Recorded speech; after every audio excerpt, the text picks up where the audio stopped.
I moved into my apartment complex in late August.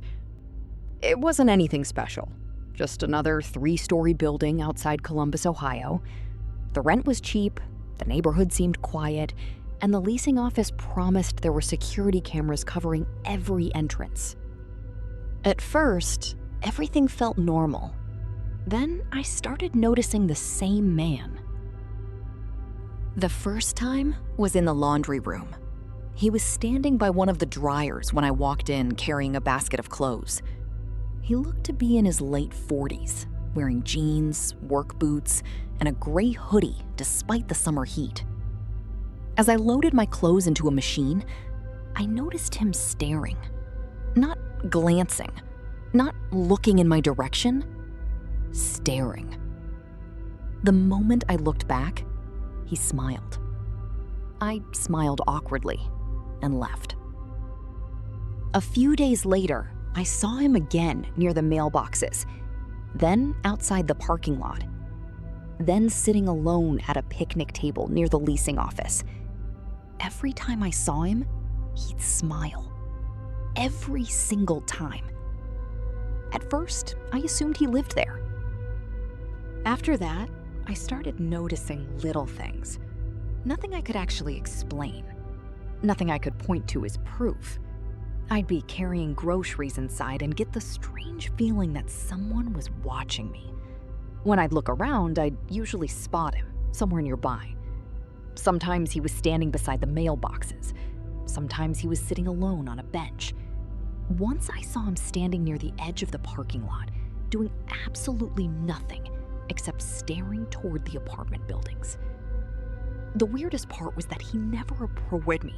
He never tried to start a conversation. He never waved.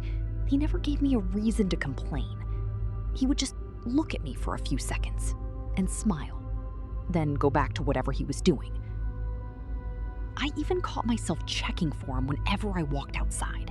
If I was heading to my car, I'd glance around the parking lot. If I was getting mail, I'd scan the courtyard first. Most days he wasn't there, but when he was, I always noticed him immediately. It wasn't a big deal until one evening when I mentioned him to my neighbor. She looked confused. Who? The guy in the gray hoodie. She shook her head. No one lives here that looks like that. I laughed. There's no way. I see him almost every day. She shrugged. Maybe a visitor? I forgot about it.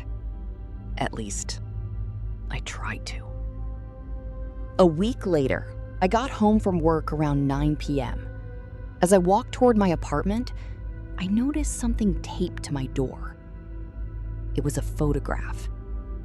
A picture of me. That morning, when I was leaving for work, I stared at it for several seconds before realizing my apartment number was written on the back. Nothing else. No message. No explanation. Just the number. I immediately went to the leasing office the next morning. The manager reviewed the security footage. The cameras clearly showed someone approaching my door around midnight.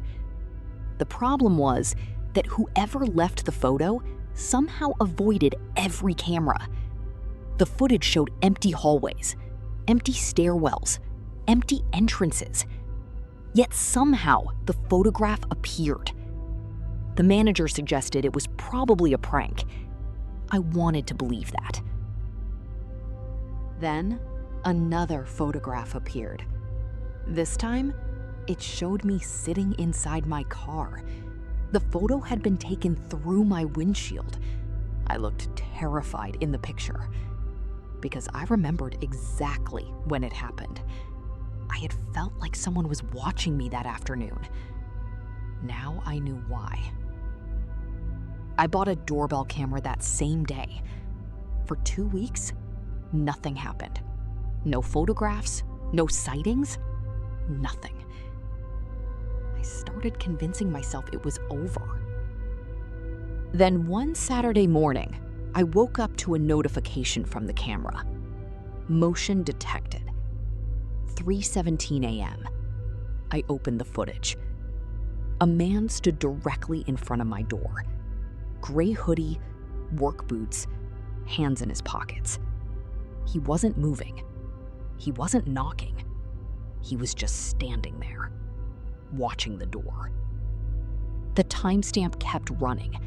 1 minute, 2 minutes, 5 minutes, 10 minutes. He never moved. Then, without warning, he stepped closer. His face filled the camera. He smiled. The video ended. My stomach dropped. I immediately checked the next clip. Nothing. The hallway was empty. He had vanished between recordings. I called the police.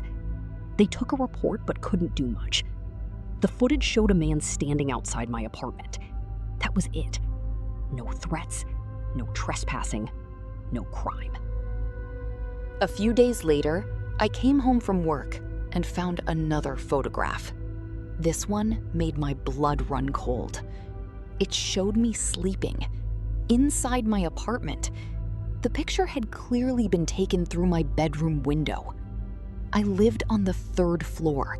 There was no fire escape, no balcony, nothing outside that window except a 20-foot drop. That night, I barely slept. Every sound made me jump. Every shadow looked wrong. I eventually decided to stay with my brother for a while. Before leaving, I packed a few bags and headed to my car. As I walked through the parking lot, I noticed a maintenance truck parked near the dumpsters. A worker was unloading equipment. Gray hoodie, work boots, the same smile. I froze. He looked surprised. Then he quickly turned away and walked behind the truck. I ran straight to the leasing office. The manager's face turned pale when I described him. She pulled up employee records. Nobody working there matched my description. Then she said something I'll never forget. We've gotten complaints about that man before. Apparently, several tenants had reported seeing him over the years. Different buildings, different apartments, always the same description, always photographs. Nobody ever learned his name. Nobody ever caught him. Nobody even knew where he lived. I moved out 3 weeks later. I haven't seen him since. At least, not in person. 3 months ago, I received a plain white envelope in my mailbox. Inside was a single photograph. It showed my current apartment, taken from across the street. Written on the back were 4 words. Nice place you found.